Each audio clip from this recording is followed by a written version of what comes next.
علماء کرام نے سنت اور بدعت کے درمیان فرق کرنے کے لیے ایک بڑی عجیب مثال دی ہے۔ مثلا ایک علاقہ ہے، اس کے اندر دو مسجدیں ہیں۔ ایک مسجد نہایت عالی شان ہے، پہلی منزل سے لے کر گراؤنڈ سے لے کر اوپر تک قیمتی ٹائلز لگائے گئے ہیں اور بہترین کمکمے اور بلب اس کے اندر سجائے گئے ہیں۔ گرمی کے موسم میں ایئر کنڈیشننگ کا نظام کیا گیا ہے۔ صفوں پر جو کارپیٹ بچھایا گیا ہے وہ نہایت اعلیٰ قسم کا ہے۔ پانی اس میں گرم بھی موجود ہے، ٹھنڈا بھی موجود ہے اور نہایت صاف ستھرے اس کے بیت الخلاء ہیں۔ صفائی کا ایک بڑا نہایت اعلیٰ نظام ہے، لیکن اس کے اندر ایک عیب ہے کہ اس کا رخ وہ قبلے سے مڑا ہوا ہے، اور وہ اس طرح مڑا ہوا ہے کہ آپ قبلہ رو ہو کر نماز نہیں پڑھ سکتے۔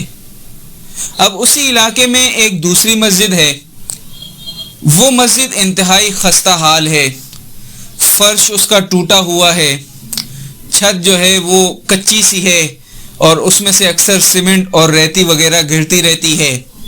صفیں اس میں موجود ہی نہیں ہیں، بلکہ چٹائیاں موجود ہیں، وہ بھی میل سے اٹی ہوئی ہیں۔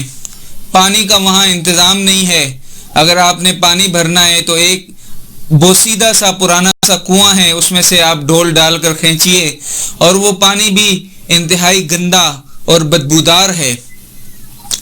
اور اسی طرح وہاں سردی میں کوئی بچنے کا انتظام نہیں ہے، گرمی میں پنکھوں کا انتظام نہیں ہے۔ لیکن اس کے اندر ایک خصوصیت ہے کہ وہ مسجد قبلہ رو ہے۔ اب آپ مجھے بتائیے کہ آپ کو کس مسجد میں نماز پڑھنا جائز ہے؟ آپ آنکھیں بند کر کے کہہ دیں گے کہ وہ مسجد اگرچہ اس میں کوئی سہولتیں نہیں ہیں ظاہری طور پر، اور وہ ایک مسلمانوں کے لیے پریشان کن صورتحال ہے، لیکن اس میں نماز پڑھنا جائز ہوگا۔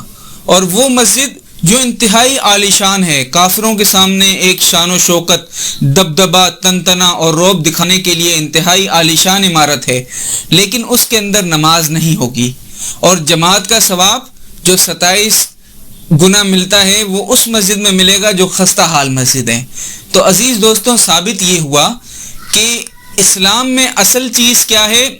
قبلہ رو ہونا۔ حکم ہے قبلہ رو ہونا۔ اگر وہ قبلہ رو نہیں ہوگی تو چاہے آپ کتنی ہی عظیم الشان مسجد بنا دیں، لیکن اس سے فائدہ نہیں ہوگا۔ اسی طرح سنت اس کی حیثیت اللہ کے نبی سے منسوب ہوتی ہے، اور بدعت وہ ایک نئی چیز ہوتی ہے۔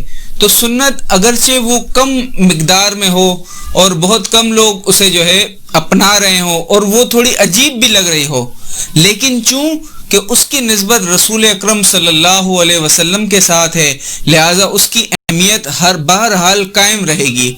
اور وہ بدعت چاہے وہ نہایت خوبصورت ہو، بہت سے لوگ اس پر عمل کر رہے ہوں، عقلی طور پر بھی آپ کو وہ بہتر نظر آ رہی ہو، لیکن چونکہ اس کی نسبت رسول کائنات صلی اللہ علیہ وسلم اور صحابہ کرام کے ساتھ نہیں ہے، قرآن و حدیث سے وہ چیز ثابت نہیں ہے، تو چاہے وہ کتنی ہی خوبصورت کیوں نہ ہو، عقلی طور پر کتنی ہی ہمیں سمجھ آنے والی کیوں نہ ہو، اور چاہے کتنے ہی لوگ اس پر عمل کرتے ہوں، لیکن بدعت بدعت رہے گی اور سنت سنت رہے گی۔ وآخر الدعوانا ان الحمد للہ رب